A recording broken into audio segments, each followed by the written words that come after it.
Hey, my name is Andrew Tallaksen, and this is my term project submission for 15112, the fall semester of 2016.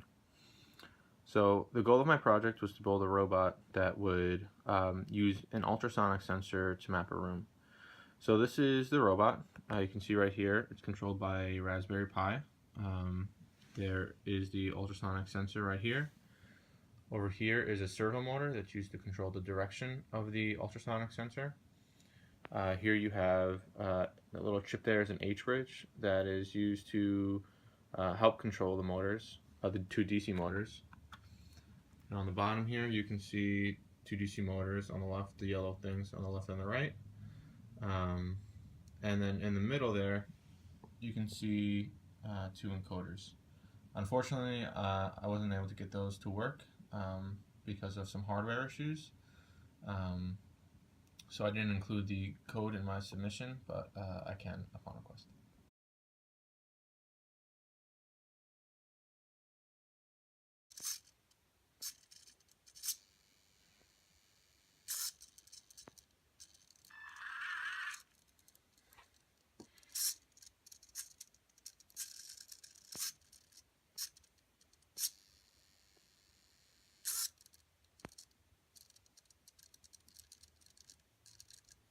And it stops.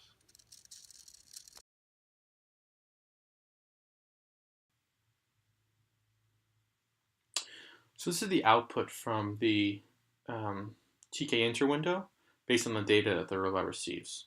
So this red line represents the path that the robot has traveled. These arcs, these light gray arcs, they represent the possible points that the robot is detecting. So when an ultrasonic sensor sends out a signal, it sends it out at an angle. And when it receives it back and it calculates the distance, this arc represents all the possible points that the signal could have bounced off of. These dark black lines represent our tangents.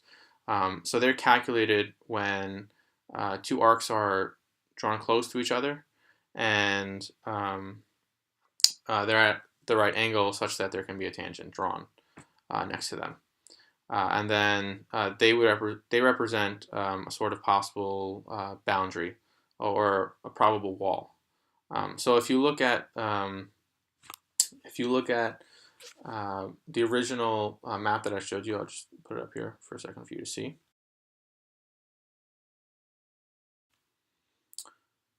As the robot moves forward, the room sort of narrows. So especially right here where I angled some objects, you can see these arcs created. The robot is finding these, is noticing that that angle.